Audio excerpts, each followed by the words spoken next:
Halo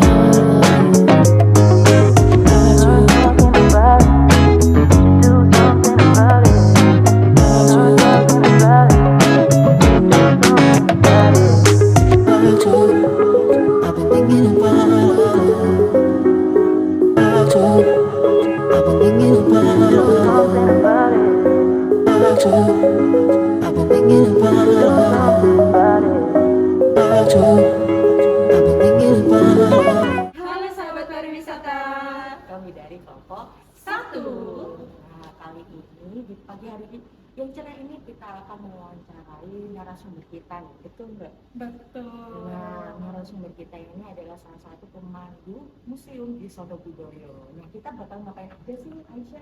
Nah, jadi kita hari ini bakal wawancara nih mengenai gimana sih manajemen Museum Sono Budoyo terhadap wisatawan yang datang ke Museum Sono Budoyo sendiri, dan juga kira-kira ada acara-acara apa sih yang menarik di Museum Sono Budoyo, dan juga gimana sih Museum Sono Budoyo ini menghadapi pandemi yang cukup lama. Benar banget. Betul banget. Kalian pasti penasaran kan? Jadi tanpa berlama-lama kita langsung aja let's go. Nah, untuk yang pertama kita sebelumnya perkenalkan dulu siapa, terus backgroundnya di sini apa. Ini Saya Rudi Wijaksana, peserta saya selama di Museum Sono Budoyo sebenarnya sebagai pemandu museum untuk kantor sendiri di unit 2 dan unit 1 untuk wisatawan. Di unit 2 ini kegiatan perkantoran dan juga untuk perawatan konservasi koleksi dan ini juga ada di sini. Kalau ini teman-teman boleh. Oh ini. Jadi perkenalkan, nama saya Clarissa Yosekatika, saya asalnya dari Sidoarjo, dari Prodi Bisnis Perjalanan angkatan 2020. Kalau saya Aisyah Ataya, saya juga sama satu prodi dan saya asalnya dari Mojokerto. Saya Inaria, sama juga satu prodi dan satu kelas, asalnya dari Tuban. Dari Jawa Timur saya. Oke. Yang pertama bisa diceritain nggak Pak untuk sejarah berdirinya Museum Sono Budoyo ini? Nah, Museum Sono Budoyo ini berawal dari suatu lembaga Java Institute. Java Institute itu adalah lembaga yang melayani kegiatan kebudayaan di seluruh Jawa, Madura, Bali, dan Lombok. Seperti yang kita ketahui bahwa untuk Pulau Jawa itu terbagi di atas ciri-ciri budaya itu sendiri. Tapi kalau untuk melihat akalnya itu bisa dilihat dari corak Sunda, kemudian coraknya Masa, coraknya Utara Islam, kemudian beranjak ke timur lagi itu sebenarnya secara besar ada yang masih terpengaruh dengan corak Islam, kemudian ada juga yang sudah Jawa Timur seperti di pesisir di ujung Jawa. Lalu ada juga corak dan bergeser lagi ke timur itu ada Bali, lalu ada juga satu dari wilayah seluas itulah Java Institute ini bekerja untuk kebudayaannya berupa budaya yang sekarang menjadi koleksi di Museum Sono. Tapi juga koleksi di Museum Sono Budoyo ini berasal dari masyarakat yang kita terima itu tidak sembarangan. Tidak sembarangan itu masyarakat mau mengubahkan kita terima seperti itu. Untuk didirikannya Museum Sono Budoyo ini milestone-nya mengambil tanggal 6 November dari tahun 1935. Jadi sudah usianya lebih tua dari Republik Indonesia. Kalau untuk lokasinya ya di sana itu, di resort itu sampai sekarang belum pindah-pindah. Awalnya di sana, terus kegiatan kantoran juga di sana, lalu di tahun 2019 atau 2020 salah berhasil sini. Ini kan karena dari dulu itu ya, dari Mentari sampai dulu itu kan memang ada pembangunannya. Dari pembangunan museum itu ada hambatan nggak sih, apa orang-orang warga sekitar itu melihat gitu, wah matanya kayak gini, terus gimana masyarakat atau gimana? Nah, untuk pembangunan itu karena kita statusnya ada beberapa bangunan yang misalnya itu sudah termasuk cagar budaya. Jadi kesulitannya untuk apa ya, apa istilahnya, memperbaiki cagar budaya itu sebenarnya kita harus izin ke instansi yang terkait yang itu juga mengelola cagar budaya, ya, terus nanti juga ketika izin itu sudah turun belum tentu juga dari instansi tersebut memperbolehkan bahkan secara umum bolehnya hanya dilakukan kebutuhan seperti ini, tidak boleh full apartemen copot karena posisi kalau hubungannya dengan masyarakat tentu sebelum kita eksekusi bangunan itu mendirikan bangunan baru seperti gapura yang itu baru itu kita selalu mensosialisasikan kepada masyarakat bahwa nanti musim semi ini akan membangun ini supaya masyarakat yang terdampak itu juga tidak merasa aku ditinggalkan ini maksudnya koordinasi ini yang eksekusi pembangunan atau membangun renovasi. Jadi bagaimana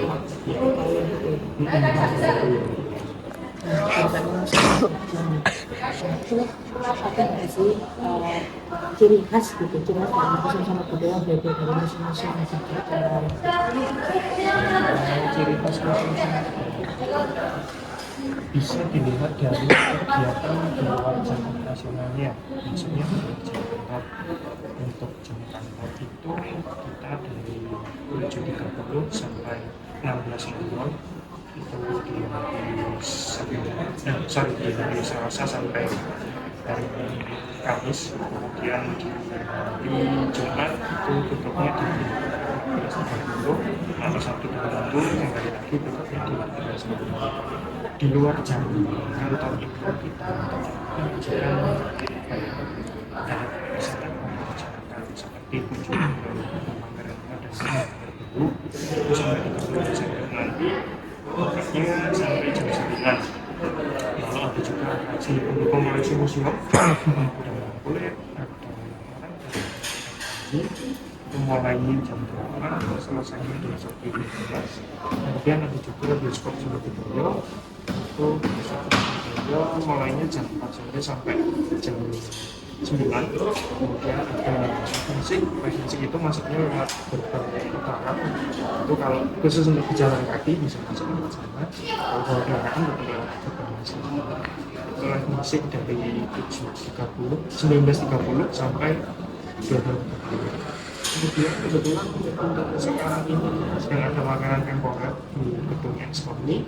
Itu nanti juga sampai tanggal 20 Desember. Jam bukanya di jam 9 sampai 9 sampai 9. tapi ciri khasnya itu dari kota tadi sama nampung-nampung ini ya, pameran-pameran itu tadi sama apa temporer tadi pameran. Iya, untuk pameran temporer itu Solo Budaya menggelar 2 kali di musim industrinya di bulan Juni itu kita mencari liburan sekolah. Kemudian di bulan November sampai Desember kita mencarinya di bulan Natal. Lanjut ke pertanyaan selanjutnya, untuk daya tampung sendiri nih ada kapasitasnya nggak, biar nggak terlalu semrawut gitu? Kalau untuk daya tampung di Museum Sono Budoyo di ruang pamer itu, di ruang pamer terus ruang-ruang yang lainnya itu total bisa sampai 210. Jadi kombinasi semua yang ada di satu dari ruang pamer gedung lama, kemudian ruang pamer yang baru, terus perpustakaan, pendopo timur untuk pameran yang boleh dimulai tadi, kemudian di pameran temporer Exponi itu totalnya 500 sampai di situ. Kalau misalnya itu kayak tadi yang menargetkan liburan sekolah sama liburan akhir tahun, itu pernah nggak over capacity? Kalau over capacity itu belum pernah, karena kita menggunakan strategi apa ya, rolling, ya pokoknya alur pengunjungnya kita buat sedemikian rupa supaya yang masuk itu sesegera mungkin bisa disusul oleh rombongan. Jadi nggak saling tumpukan di dalam. Kemudian kita juga memberlakukan jam jeda, ada waktu jeda juga di pameran gedung pamer Exponi itu, seperti kemarin sewaktu Abinaya Karya itu kita sampai ada antrian yang lumayan panjang itu di dalam, kita memberlakukan sistem jeda menunggu semuanya di dalam antrian dulu, baru selanjutnya sejumlah sekian orang itu bisa. Jadi misal ada over capacity itu harus di luar museum gitu ya? Iya, tidak kita biarkan di dalam museum. Karena apa? Karena di dalam itu ada benda-benda koleksi, jadi kekhawatirannya ada benda yang nanti dipamerkannya tidak ditutup dengan vitrin kaca yang misalnya kayak vas bunga itu cuma diletakkan begitu aja, itu kita khawatirnya nanti kalau ada pengunjung yang pesen itu disenggol-senggol gitu. Padahal perlakuan terhadap benda koleksi itu tidak boleh sembarangan.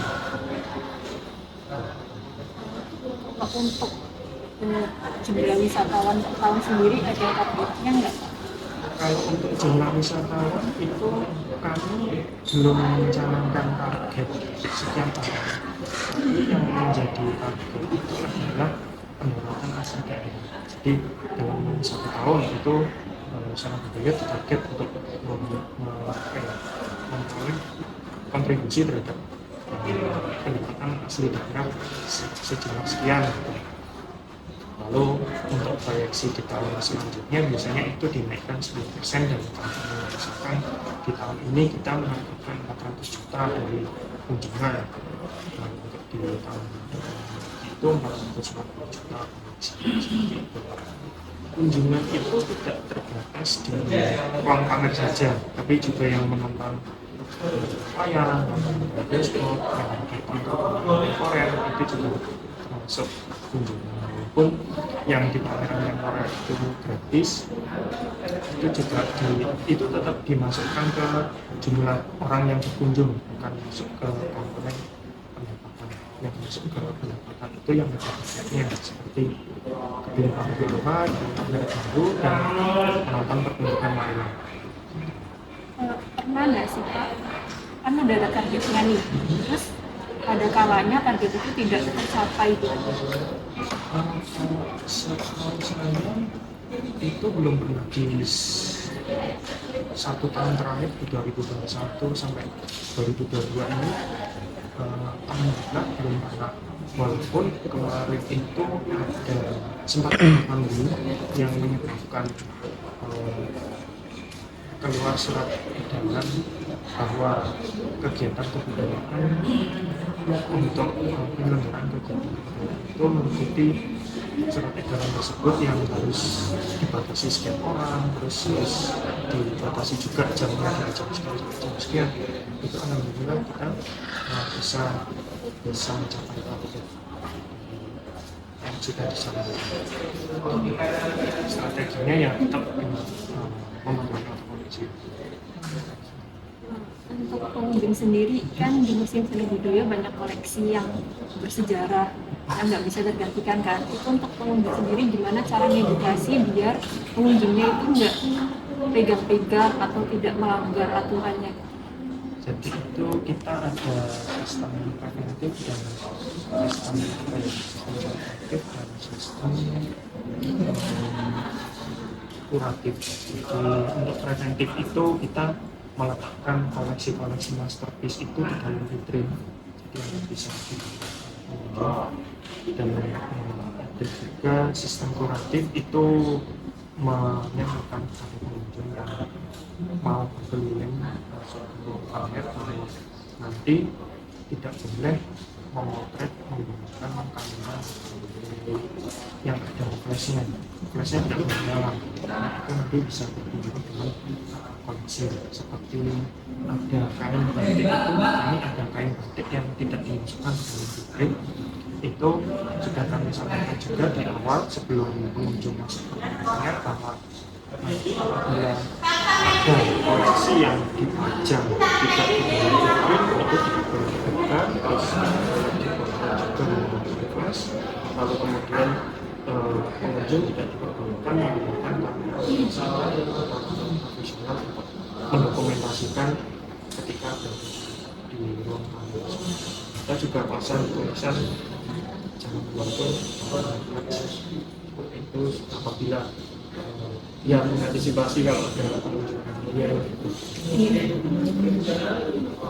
Kalau misalnya ada pengunjung yang ngeyel terus sampai terjadi hal yang tidak diinginkan, itu apa tindakan yang dilakukan?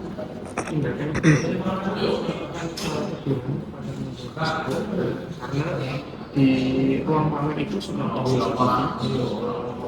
Apabila pengunjungnya itu tidak berkenan didampingi oleh pemandu akan cek di CCTV tersebut, dan apabila terjadi yang tidak diinginkan, pemandu akan menghadiri lokasinya kemudian meninggalkan pengunjung. Apabila dia masih bersikeras, kalau dia itu tidak merasa bersalah, maka dipersilakan untuk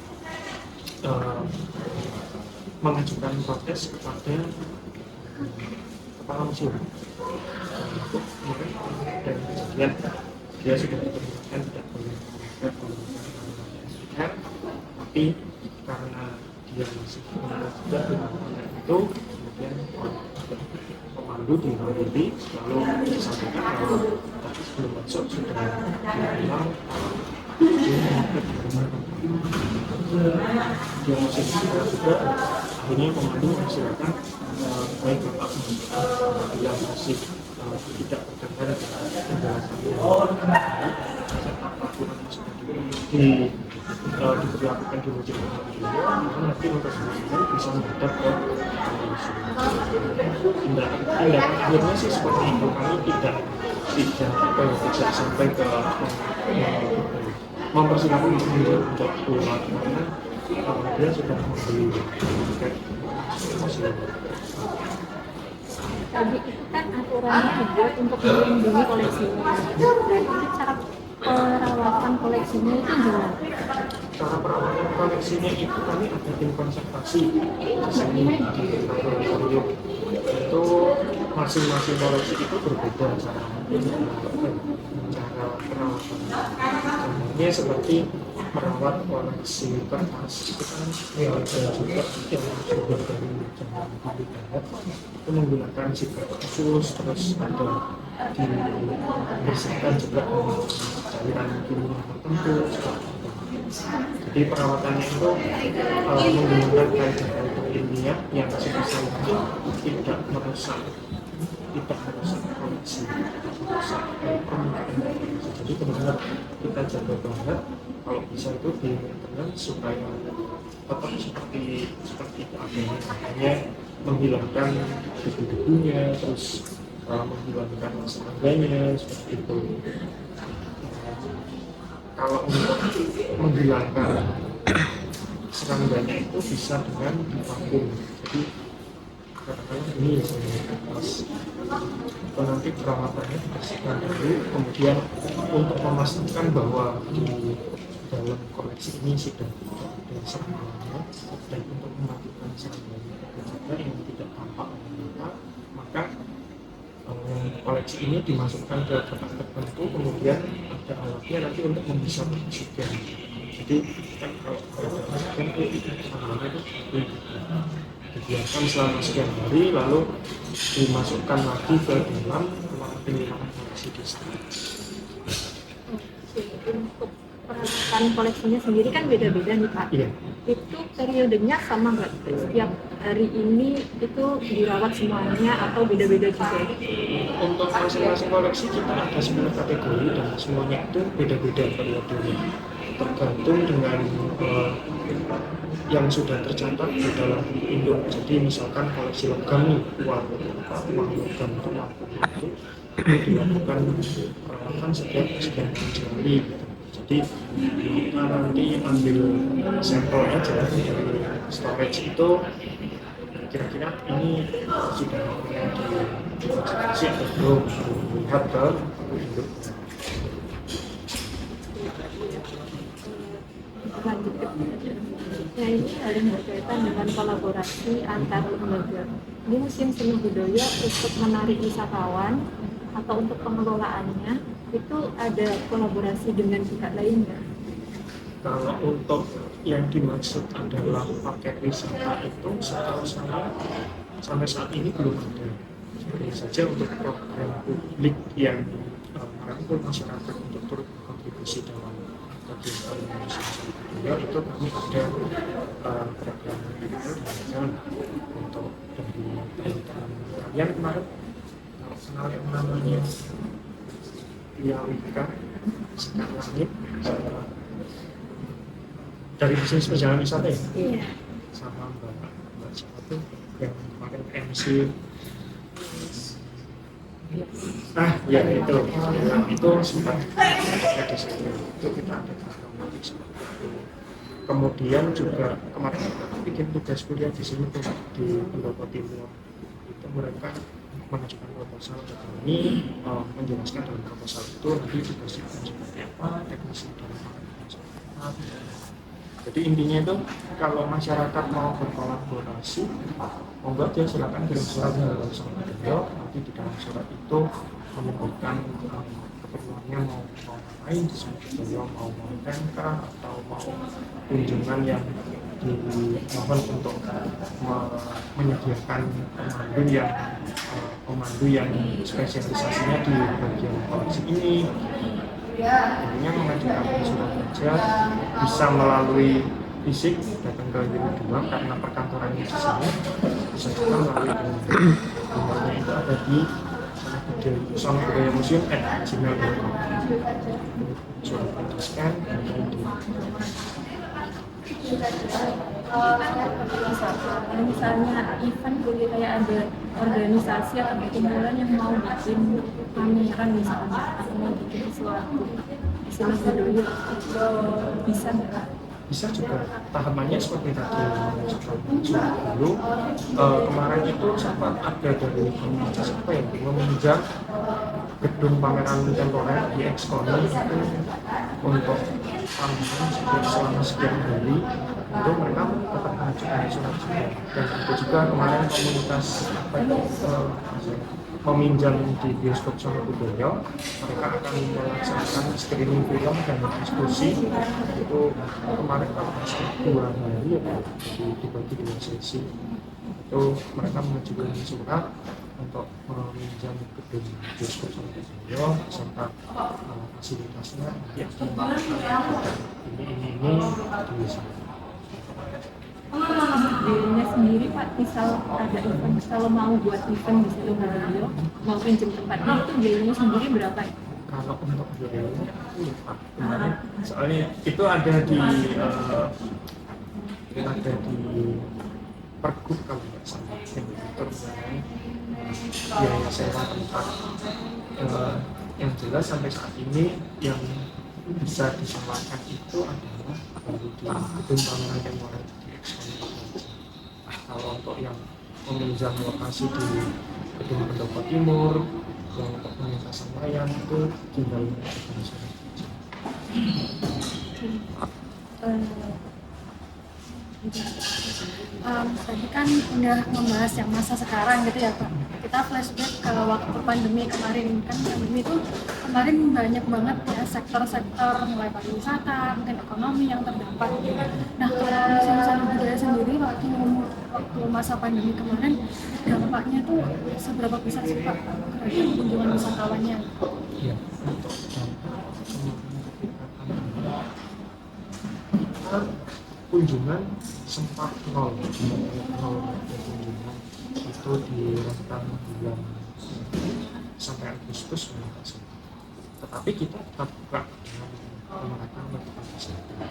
Tapi ya itu tadi himbauan dari pemerintah melarang terus di ruangan, melarang kegiatan berkumpul di tempat umum di dalam ruangan itu, jadi kunjungan jadi turun sampai ke 0 orang.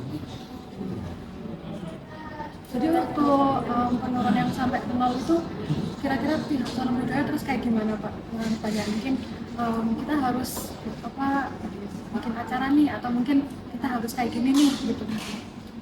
Di nolnya tadi. Ya, untuk tetap menjalin engagement dengan masyarakat, kita menggunakan strategi promosi lewat daring. Jadi kita ada media sosial sendiri yang itu mengelola Facebook, Twitter, YouTube, Instagram, dan tahun lalu kayaknya belum ada di website. Untuk yang tahun ini kita sudah bertambah, jadi semuanya melalui media sosial dan website itulah kita tetap memberikan edukasi kepada masyarakat bahwa di Museum Seni Budaya itu ada kegiatan ini dan koleksinya juga ini, lalu kegiatan itu juga kita memberikan variasi berupa webinar, seminar, media Zoom. Intinya kita tetap berkegiatan dan melakukan edukasi kepada masyarakat meskipun itu melalui media daring. Lalu juga sempat ada mahasiswa magang juga sejumlah salah 50 sampai 60 orang di masa pandemi itu, dan karena masih belum dibuka untuk umum, maksudnya belum dibuka untuk kunjungan, jadi mereka kegiatan magangnya lewat daring full. Kita memberikan materi kepada mereka lewat Zoom, kemudian mereka juga berlatih untuk menjelaskan koleksi museum tertentu, membuat lewat digital, jadi direkam gitu. Mereka datang ke ruang pamer menjelaskan koleksi yang dipilih sendiri, ada beberapa orang dibagi per kelompok. Itu kemudian dijadikan sebagai bahan ujian mereka juga. Tetap ada yang misalnya kunjungan dari mahasiswa kayak gitu dengan tujuannya akademik lah ya gitu. Iya. Terus kemudian kalau misalnya kan di Zona Budaya juga ada penampilan gitu ya, itu gimana Pak waktu pandemi, atau mereka tetap tampil tapi ya YouTube kayak gitu? Kalau untuk penampilan di pertunjukan wayang itu kita tetap tampil meskipun dibatasi. Jadi kapasitasnya Pendopo Timur itu bisa sampai 100 orang karena kemarin PPKM, jadi kita kurangi kapasitasnya menjadi 50 orang. Dan meskipun di sana tidak ada penonton yang datang ke museum itu, terus dan pertunjukannya itu nggak kita live-kan ke media sosial Surabaya, karena itu sebenarnya kita juga sudah bikin kesepakatan dengan grup penampilnya supaya nanti ada tim dokumentasi dari Zona Budaya yang merekam full satu kali pertunjukan dari mereka selamanya, dan hasil rekamannya itu bisa nanti kalau mereka mau minta kopinya bisa meminta ke Zona Budaya. Jadi intinya show must go on. Ya benar.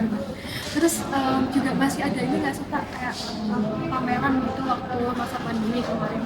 Ada. Oh, masih ada. Masih ada pameran di gedung Abinaya Karya 2021 itu kita mengangkat tema mengenai dolanan anak.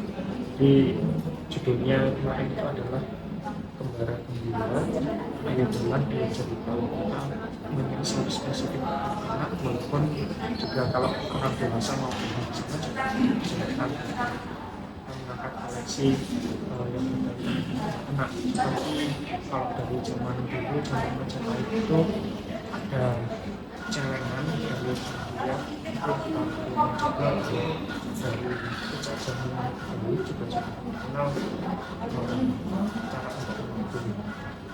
Untuk pamerannya yang tadi dilaksanakan di 2021 ya Pak ya, itu secara virtual atau secara luring? Secara luring. Oh, secara luring. Secara luring dengan protokol kesehatan. Jadi kalau yang kemarin wilayah itu membatasi jumlah pengunjung karena banyak jadi kalau kemarin kita membatasi jumlah pengunjung karena memang dari aturan dari Kemenkes di batas kapasitas masing-masing ruangan itu dihitung hanya bisa menampung berapa orang. Itu kita dari yang totalnya, katakanlah totalnya satu ruangan itu bisa 20 orang, itu karena boleh cuma seperempatnya, jadi kita cuma 2. Ketika waktu pameran yang tadi itu Pak yang masih era pandemi ya, itu para pengunjung harus kayak reservasi dulu nggak sih atau gimana? Soalnya kan tadi kan juga dibatasi kan. Iya. Kalau untuk reservasinya tidak perlu reservasi, jadi pengunjung itu langsung saja datang ke reservasi. Kemudian nanti untuk masuk akan menunggu koordinasi dari teman-teman yang standby di bawah. Mereka ada kayak gitu itu standby masuk, kemudian sekian. Selain pameran yang secara luring tadi, ada nggak sih Pak pameran yang dilaksanakan secara virtual gitu?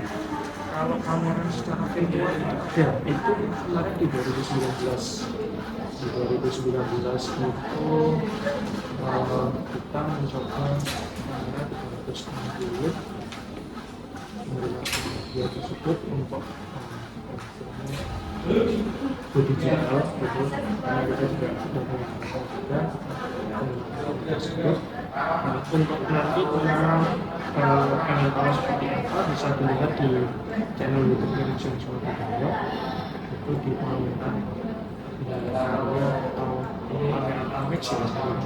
Pokoknya yang tahun 2020, sorry, bukan 2019. Nah sekarang kan kita udah mulai bergeser ya Pak, ke new normal gitu lah istilahnya, bahkan sekarang kalau di 2020 kayak udah nggak ada COVID gitu. Nah selama kemarin masa pandemi kan juga pemerintah menerapkan setiap tempat wisata ini harus berlisensi CHS gitu Pak. Nah ketika itu Sono Budaya sudah mulai berlisensi CHS dulu. Ketika di tahun 2021 itu kami baru mengajukan CSE, dan karena alhamdulillah juga prosesnya cepat. Jadi untuk mencapai CSE-nya itu kami hanya menunggu 1 bulan. Itu sudah keluar dari pemerintah. Yang lama tadi itu adalah QR Peduli Lindungi. Kita sudah mengajukan sejak Juli, baru berhasil mendapatkan Peduli Lindungi itu di bulan Oktober. Jadi ya mungkin karena sekarang wisata dan tempat usaha yang jadi ada tempat untuk kalau untuk CNSP kan dari Kemenparekraf itu datang ke sini. Kira-kira untuk bisa mendapatkan lisensi CSI sendiri tuh ada nggak sih Pak kayak ada peraturan-peraturan nih, mungkin kayak misal harus mengadakan tempat cuci tangan atau apa yang akhirnya nanti bisa mendapatkan lisensinya seperti itu? Iya, ada syarat-syarat yang harus kami penuhi, seperti yang tadi Mbak Mas bilang, ada tempat cuci tangan, kemudian menggunakan sanitizer, terus mengisi kesehatan, lalu juga menggunakan sign-sign tanda itu, kemudian juga menyediakan tempat sampah yang itu jadi ada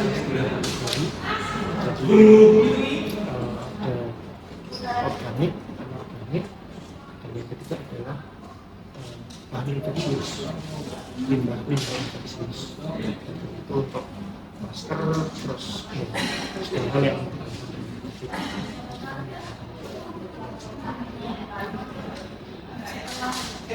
Terjadinya pandemi yang kayaknya cukup lama juga ya Pak ya. Itu kira-kira dari sosial media jadi tahu nih. Kira-kira ruangan wisatawannya itu yang didominasi dengan wisatawan kita seperti apa kayak gitu. kalau untuk dari kategori asal wilayahnya sampai saat ini masih didominasi oleh wisatawan dari luar. Mancanegara itu masih belum ada 10% gitu. Tapi ya intinya tetap ada wisatawan. Kalau untuk yang banyak wisatawan mancanegara itu menuju ke sana budaya justru untuk mengenal jadi mereka beda dengan wisatawan lokal yang lebih tertarik ke wayang-orang dan wayang pancing. Ya mungkin perbedaan selera dan di luar negeri juga di Eropa nggak ada ya. Wayang orang sama wayang pancing kan di sana ada kenal. Untuk media promosi kan tadi sudah disebutkan cukup banyak ya Pak ya, mulai dari Instagram, YouTube, kemudian website. Nah kira-kira yang paling berpengaruh gitu Pak ke masyarakat itu dari sosial media mana sih? Tentu saja Instagram dan TikTok untuk tahun ini karena TikTok kita baru aktif ini. Jadi kemarin juga kita sempat mengundang beberapa influencer yang hasil dokumentasinya itu sempat FYP dan jumlah like-nya itu menembus 10.000. Kita undang hadir di pameran Agung Jaya Karya dan pembukaan pameran Max. Itu kita berikan apresiasi sebenarnya bahwa sebagai tanda apresiasi sudah bersedia berkolaborasi dengan saya. Meskipun secara tidak langsung ya Pak, Iya. di kolaborasinya tetap diapresiasi. Iya, tidak bisa dipungkiri bahwa setelah generasi milenial nanti bonus demografi di 2045 itu akan dominan oleh generasi Z dan Alpha. Dan mereka itu sangat aware terhadap teknologi, mereka sudah mulai teknologi. Kalau kami tidak merangkul influencer yang membuat konten seperti itu akan tergilas oleh tempat-tempat wisata lain. Ya, kan enak-enak aja.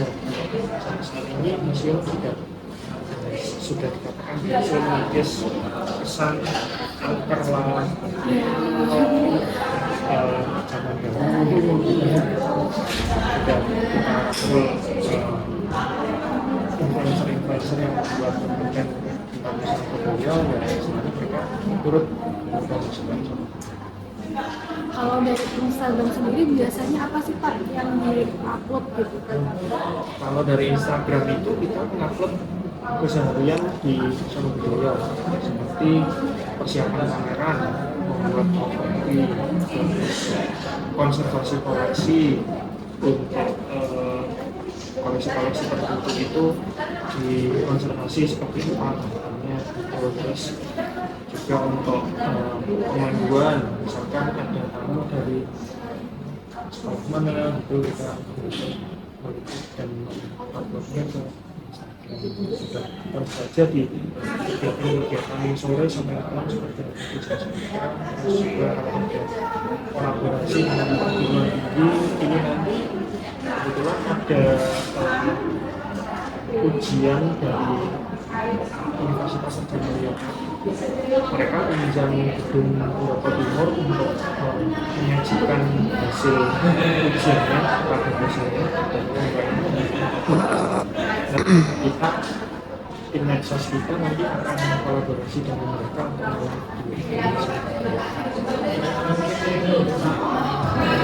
Untuk tadi kan promosinya udah gempor banget ya Pak ya dari Instagram, kemudian dari TikTok.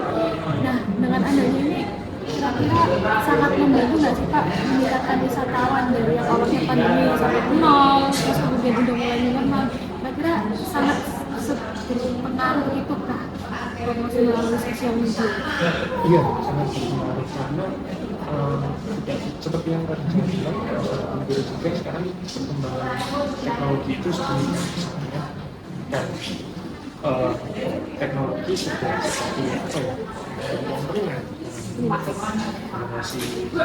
Generasi kalian lah itu apa kalau search itu kan ya pasti dulu lihat review dulu dari yang sudah pernah berkunjung gitu. Nanti sangat berpengaruh pada kegiatan di industri. Ambil contoh kemarin ketika terjadi perubahan harga tiket dari awal 3.000, 2,5 dan 9.000 menjadi 10.000, 5.000 dan 20.000. Itu apabila tidak kita selesaikan dengan kemasan yang baik, karena kan menimbulkan persepsi negatif di masyarakat.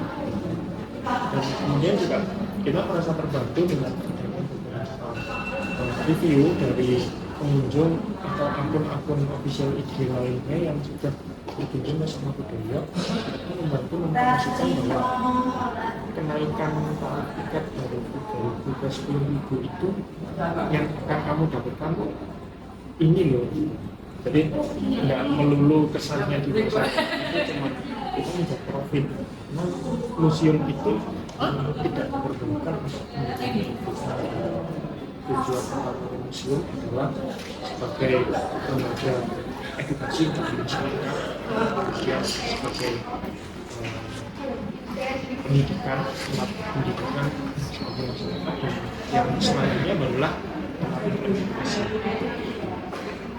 Nah, untuk Museum Sono Budoyo sendiri itu target wisatanya lebih ke apa sih Pak? Ke mahasiswa atau mungkin maksudnya ke akademik gitu ya?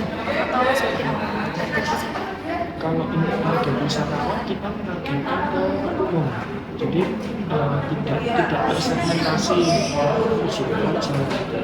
Kita mungkin tahun lalu itu menargetkan menyasar pasar yang berbeda lagi, terutama generasi Z dan yang yang bisa terus membantu untuk mempromosikan dan memasarkan museum.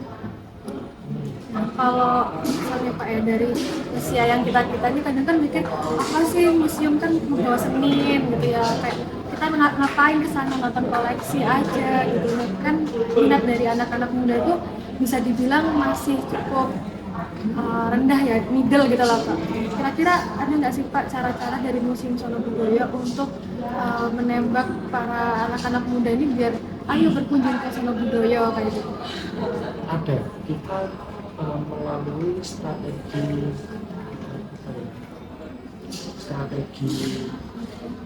reward.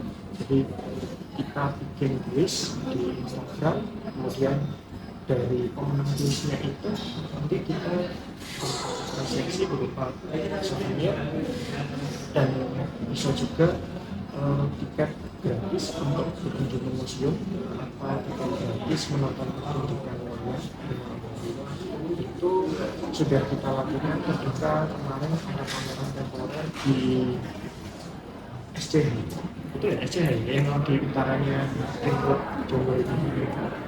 Kebetulan kami dari Jawa Timur ya, kurang tahu. Oh ya, masih juga. Iya. Sorry, maaf.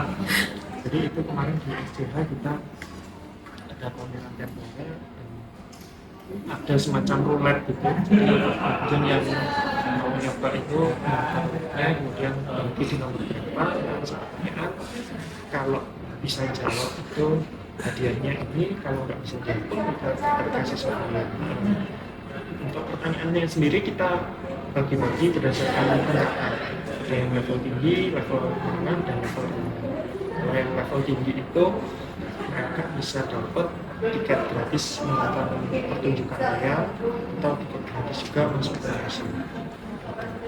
Ya, lebih ke kayak kuis-kuis yang menarik perhatian gitu ya Pak ya, dengan adanya nanti dikasih souvenir atau reward kayak gitu, karena biasanya anak-anak muda itu emang lebih tertarik kalau ada hadiahnya gitu ya Pak ya.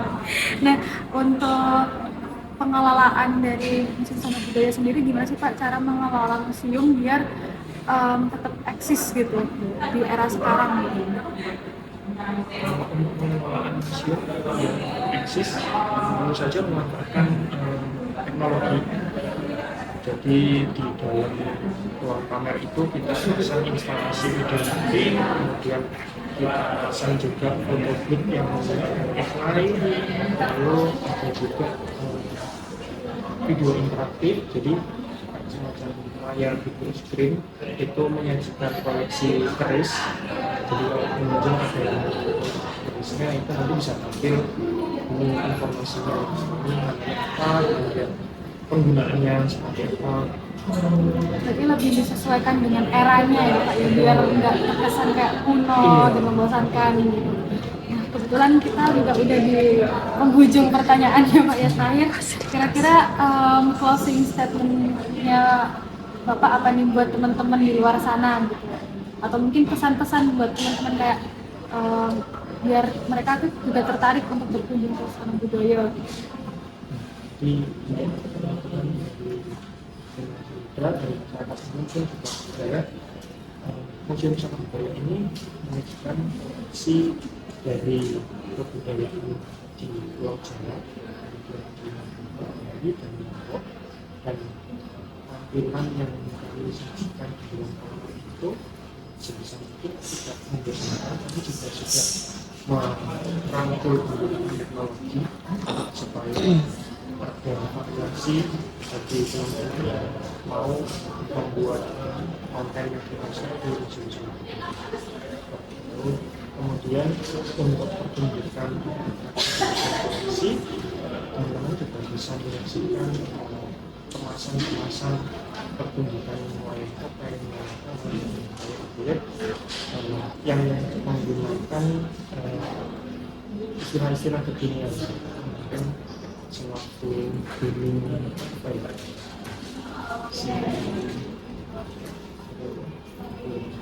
yang di ini loh, namanya Oh iya si Alif itu ya. kita menyisipkan adegan itu dan adegan wayang topeng supaya jadi interaktif. Dengan ini apa teknologi lah intinya. Mulai teknologi dan terus catch up dengan perkembangan zaman. Karena kalau ngikutin tren itu cepat sekali kadaluarsanya, yang baru ada lagi yang baru begitu. Kira-kira ada nggak suka pesan khusus buat anak-anak muda nih biar lebih mencintai sejarahnya atau gimana gitu? Pesan khusus. Untuk teman-teman di generasi muda, Museum Sono Budoyo terbuka kerjasama, baik itu dari sisi akademis, sisi penyelenggaraan acara, dan segi-segi kehidupan lain. Jadi kami mempersilakan untuk teman-teman yang mau melaksanakan acara bekerjasama dengan Museum Sono Budoyo lalu mengirimkan surat permohonan bisa melalui file datang langsung ke Sono Budoyo atau melalui survei dari surat permohonan bertanya dari desa atau dari instansi yang bisa disediakan untuk dikirimkan ke kita. Sampai pilih juga di dalam surat tersebut disebutkan maksudnya nanti mau apa nih. Terima kasih banyak ya Pak atas waktunya. Jadi cukup sekian wawancara kami dengan Bapak. Mudah-mudahan nih dengan adanya kami berwawancara juga kami bisa membantu Museum Sono Budoyo agar lebih banyak engagement dari teman-teman kaula muda gitu ya Pak. Ya? Sama di sini. Terima kasih banyak ya Pak atas waktunya. Terima kasih ya Pak.